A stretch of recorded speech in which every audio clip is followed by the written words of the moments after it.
네, 오늘 말씀 제목은 우리가 너희가 되어라는 제목으로 말씀을 나누겠습니다.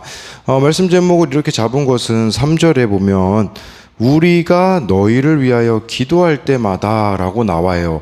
여기서 말하는 우리는 바울과 동역자들을 가리키거든요. 그래서 우리라는 공동체를 이루고 있었고 그들이 우리였고 너희는 바로 골로새 성도들이었어요. 바울은 골로새 성도들을 직접 본 적이 없어요. 왜냐하면 골로새 교회는 바울이 개척한 교회가 아니었기 때문이거든요. 그런데 이렇게 골로새 성도들을 위해서 중보하고 그들의 구원에 관심을 가지는 것을 볼 수 있겠죠. 그래서 우리도 마찬가지인 것 같아요. 우리라는 공동체로 모였잖아요. 그 방향성은요, 우리들만의 리그가 아니라 너희에게 관심을 갖는, 우리도 이렇게 또 구원으로 또 인도해야 할 사람들이 있음을 봅니다. 그래서 우리라는 이 공동체를 넘어 어떻게 너희 또 이렇게 구원으로 인도하여야 될 자들에게 나아갈 수 있을지 같이 볼 텐데요. 첫 번째로요, 우리가 너희가 되는 것은 가까운 곳에서부터 시작됩니다. 1절 2절에 보면요, 하나님의 뜻으로 말미암아 그리스도 예수의 사도된 바울과 형제 디모데는 골로새에 있는 성도들 곧 그리스도 안에서 신실한 형제들에게 편지하노니 우리 아버지 하나님으로부터 은혜와 평강이 너희에게 있을지어다 해서요. 이 골로새서는 바울이 골로새 교회에 쓴 편지예요. 언제 편지를 썼는가 보면요, 바울이 감옥에 갇혀 있을 때 이렇게 편지를 썼을 것으로 추정이 됩니다. 1절에 보니까요, 하나님의 뜻으로 그리스도 예수의 사도된 바울과 형제 디모데라고 이렇게 말해주고 있어요. 디모데는 언제 바울이 만났냐면요, 루스드라라는 지역에서 이렇게 복음을 전하다가 돌에 맞은 적이 있거든요. 돌에 맞아서 기절해가지고 성 밖에 쫓겨난 적이 있거든요. 아마 그런데 바울이 깨어나자마자 그때 뭐 했냐면 다시 성으로 들어가서 제자된 사람들에게 복음을 전했거든요. 그때 그 모습을 보고서는 아마 디모데는 제자가 되었을 것이에요. 근데 이 디모데의 나이는, 우리가 이걸 보면서 알아야 되는 것은 복음은 차별을 없앤다라는 거거든요. 디모데는 바울에게는 나이 차이가 아들뻘 되는 사람이었거든요. 먼저는 우리들에게 뭘 말해주는 거냐면, 교회 공동체로서 우리를 이룬다라는 것은 사랑하는 데 있어서는 어떠한 제한사항이 없다라는 것을 말해주고 있는 것이에요. 정말 복음으로 인하여서 내가 누구를 가까이 여기고 있는지도 돌아볼 필요가 있어요. 사실 바울이 디모데와 함께 하면 손이 갈 일이 많지 않았겠습니까? 나이 차이도 많이 나죠. 편한 부분도 있겠지만 불편한 부분도 많이 있었을 거라는 생각이 들기도 합니다. 그러나 디모데가 영적으로 자라나길 바라며 그를 가까이 하고 있다라는 사실이에요. 우리에게도 이러한 부분이 있는가 돌아봐야 돼요. 예수님 때문에, 복음 때문에 가까이 하고 있는 사람이 누가 있는가를 돌아보아야 된다라는 것이겠죠. 이 골로새 교회는 어떻게 해서 세워지게 되었을까요? 7절에 보면 힌트가 나오거든요. 이와 같이 우리와 함께 종된 사랑하는 에바브라에게 너희가 배웠나니 그는 너희를 위한 그리스도의 신실한 일꾼이요. 에바브라 디도라고 하거든요. 이 에바브라 디도를 보면, 성경에 보면 디도서도 나와 있잖아요. 바울이 그 디도에게 따로 쓴, 그러니까 에바브라 디도인데, 먼저 에바브라 디도를 설명하자면 이름의 뜻이요, 매력 있는 사랑스러운이라는 뜻이에요. 그래서 로마 감옥에 투옥되었던 바울을 돕기 위해 빌립보서를 전달해 준 또 사람이기도 하고요. 이 에바브라는요, 죽을 병이 걸릴 정도로 바울에게 헌신적이었다라는 것을 볼 수가 있어요. 그래서 바울은 이 에바브라를 빌립보서에 보면 나의 형제, 함께 수고하고 함께 군사된 자, 내게 쓸 것을 돕는 자라고 이렇게 언급하기도 했습니다. 바울과 에바브라가요, 언제 만나게 되냐면 바울이 에베소에서요, 그 두란노 서원에서 가르친 적이 있거든요. 그때 만났을 것으로 추정을 합니다. 그런데 이 에바브라 고향이 어디였냐? 골로새였었어요. 뭘 말해주는 거냐면 에베소에서 복음을 듣고서는 가장 먼저 그가 복음을 전파한 곳이 어디냐? 고향이었다라는 사실이에요. 골로새가 에바브로의 고향이었는데 거기서 복음을 전하고 교회를 개척하였다라고 볼 수가 있어요. 사도 바울이 직접 세운 교회가 아니라 에바브로 디도가 고향으로 돌아가서 세운 교회가 골로새였다라는 것이겠죠. 그런데 이것은 우리들에게 뭘 말해주는 거겠습니까? 복음 전파는요, 가까운 곳에서부터 이루어져야 한다라는 사실입니다. 그러나 사실 복음 전파가 가장 어려운 곳이 어딜까요? 가까운 곳이라는 생각이 들더라고요. 우리가 예수님을 전하기가 가장 어려운 곳 중에 하나가 어디겠습니까? 가정이라고 볼 수 있지 않겠습니까? 그런데 그곳에서부터 시작되어야 하는 것이죠. 마치 사도행전에 성령이 임하시면 예루살렘부터 이제 또 시작이 되어지는 것처럼요. 약속한 것을 또 예루살렘에서 기다려야 되는 것처럼 저와 여러분들의 힘든 곳이 가까운 곳일 수 있다라는 것이에요. 저도 그렇더라고요. 선교지 가서는 예수님 전하는 게 그렇게 어렵지 않거든요. 왜냐하면 한 번 볼 사람이라는 생각에 좀 더 쉬웠던 것 같아요. 그런데 어려운 곳은 이제 한국에 와서 한 번 볼 사람이 아니라 계속해서 마주해야 되는 사람들에게 복음을 전하기란 어렵더라고요. 우리에게도 복음 전파는 가까운 곳에서부터 시작되어야 한다라는 거겠죠. 이 가까운 곳이라 함은 가정이 될 수도 있겠고요. 그곳에서 각자 자신의 역할에 순종해 가야 된다라는 것을 말해 주는 것입니다. 그래서 이렇게 가까운 곳에서부터 시작하게 되면요, 사도 바울처럼 한 번도 본 적이 없는 골로새 성도들에게 관심을 갖게 되어지는 것처럼 이 지경이 점점 넓어지는 것이에요. 그래서 이것에 대한 적용 질문도 에바브로 디도처럼 내가 예수님을 전해 주어야 하는 가까운 곳은 어디입니까? 두 번째는 사도 바울처럼 점점 복음을 전해야 할 사람들에 대한 관심의 범위가 넓어지고 있습니까?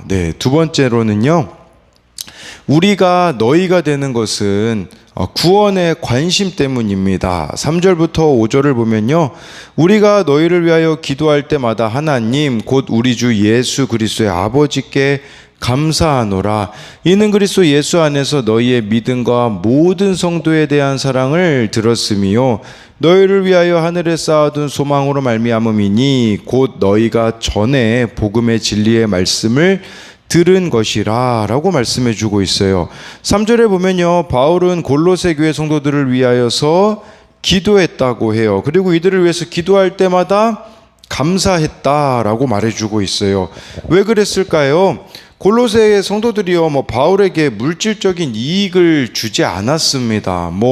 석방 탄원서를 제출하거나 넉넉히 후원하지 않았어요. 바울이 감사한 것은요, 4절에 보면 그들의 믿음과 사랑에 대해서 에바브로 디도한테 들은 거죠. 또 5절에 보니까 이 골로새 교회 성도들이요, 하늘에 쌓아둔 소망으로 말미암음이래요. 그래서 믿음과 사랑과 소망의 소식을, 이 골로새 교회 성도들의 이 소식을 에바브로의 디도에게 들었는데, 하늘에 쌓아둔 소망이라는 게 무엇을 말하겠습니까? 정말 복음을 듣게 되고요, 이 골로새 성도들이 이 세상에 소망을 쌓지 않는 삶을 살게 된 것이라고 볼 수 있어요. 즉, 이 세상을 전부라고 생각하는 것을 버리게 된 것을 말하는 것이라고 볼 수가 있습니다. 여러분, 내 코가 석자다라는 말이 있잖아요. 내 사정이 급하면 다른 사람을 돌아볼 여유가 없을 때 내 코가 석자다라는 표현을 쓰거든요. 근데 사실 바울의 상황이 딱 그러하지 않겠습니까?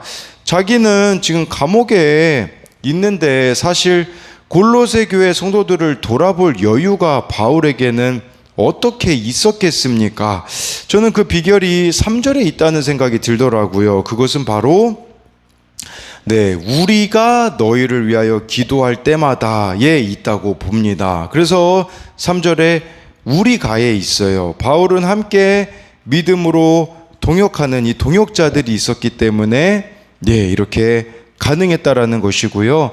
다른 한 가지는 또 기도할 때마다에 있다는 생각을 합니다. 그래서 지금 바울이 감옥에 있지만 동역자들과 모여서 함께 기도하고 있기 때문에 정말 골로새까지 이 관심이 펼쳐질 수가 있었던 것이죠. 저희도 어제 그 오후 예배 후에 구역장님들 모임이 있었는데 이제 3시부터 시작된 모임이 4시 반까지 진행이 되었는데요.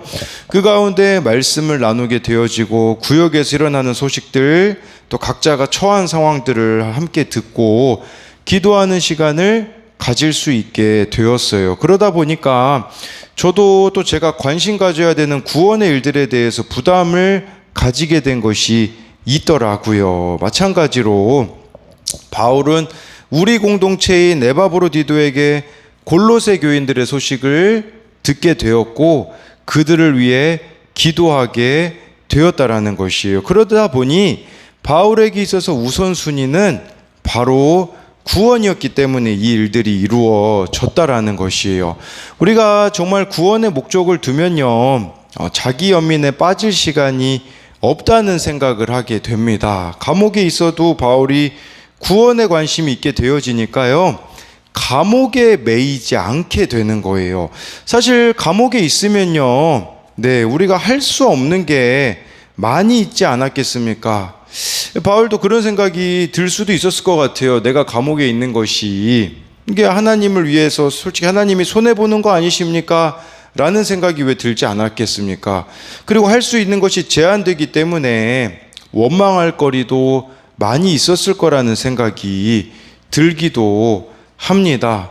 그런데요, 구원에 관심을 가지게 되면요, 할 수 없는 것에 관심을 가지는 게 아니라 할 수 있는 것에 관심을 가지게 되는 것이겠죠. 그래서 바울은 그렇다면 내가 감옥에서 뭘 해야 될까 고민하다 보니 그가 할 수 있는 것은 골로새 교인들을 위해 기도하는 것이며 동시에 그들에게 편지를 보내는 것이었잖아요. 자신의 석방보다 다른 사람의 구원에 관심을 가지게 되면 감옥 같은 환경에서도 하나님의 사역을 할 수 있고 감사가 넘쳐난다라는 사실이에요. 저 어제 좀 그런 내용을 들었거든요. 감옥에서 사역을 하셨던 성함을 제가 잠시 까먹었네요. 박효진 장로님인가요? 그분의 유튜브를 봤는데요.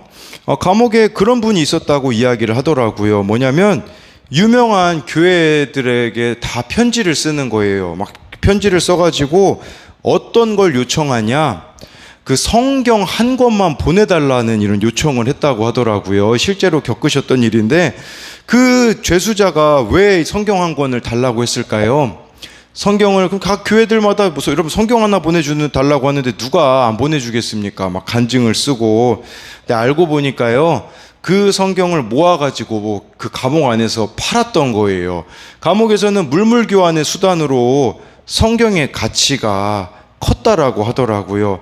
감옥에 있어도 자기의 유익을 위하여서 이렇게 하는 사람이 있는가 하면 사도 바울은요, 정말 그 감옥에 있어서도 구원을 위하여서 하고 있는 모습이 있는 거죠. 뭘 이야기하고자 하는 거냐면요, 저와 여러분들에게도요, 감옥 같은 환경이 있을 수 있어요.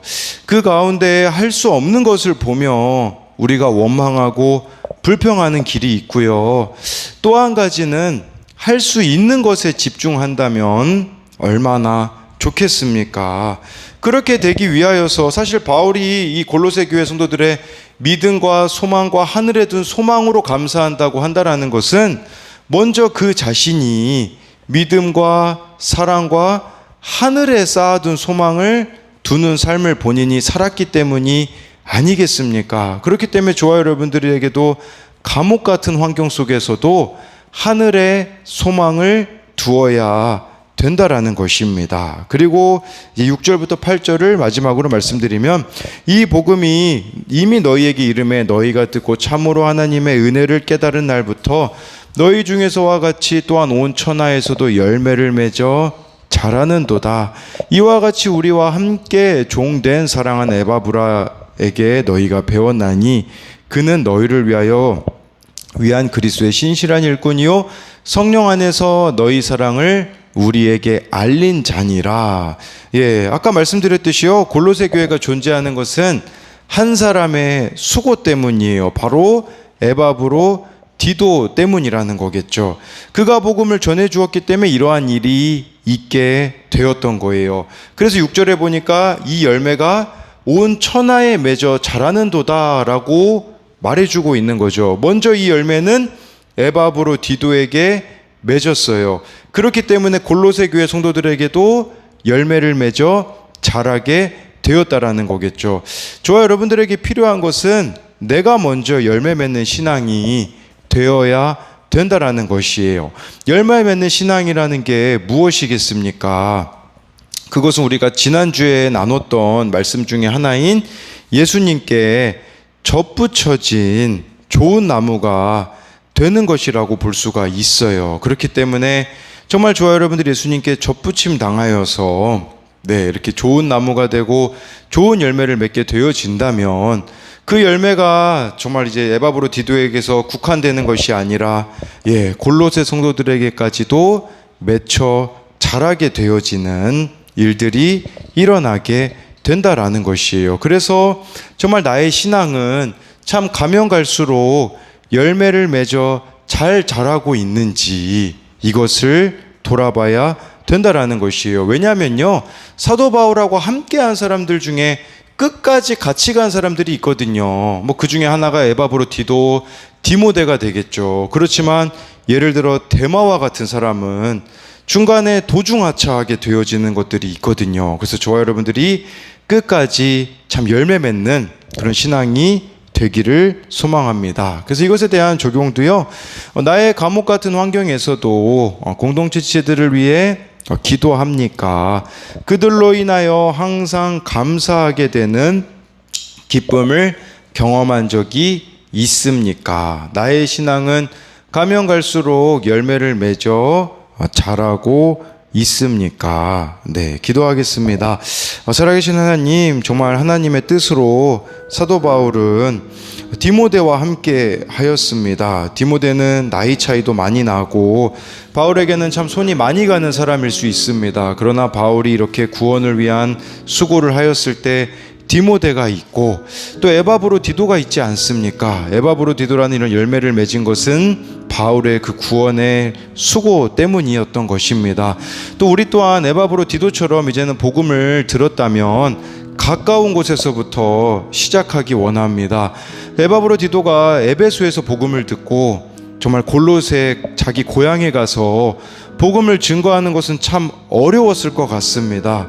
왜냐하면 에바브로 디도의 이전의 삶을 알았던 사람들도 있었을 것이고 가까운 곳에서 복음을 전하기가 얼마나 어려운지를 잘 알고 있지 않았겠습니까? 그럼에도 불구하고 그가 골로새에 가서 복음을 전했을 때 골로새 교회 성도들이 생겨나게 되어지는 것처럼 하나님, 우리도 가까운 곳에서부터 이 복음을 전하는 일을 시작하기 원합니다. 그럴 때에 이 복음의 지경을 우리들 가운데 참 넓혀 주시고 우리의 신앙이 끝까지 열매 맺는 신앙으로 되어지는 은혜가 있을 수 있도록 주님께서 함께하여 주시고 7월이 시작되었습니다. 이 7월에도 정말 우리가 이 말씀을 통하여서 하나님을 알아가고 하나님을 닮아가는 신앙이 되게 하여 주실 것을 믿으며 예수님 이름으로 기도드립니다. 아멘.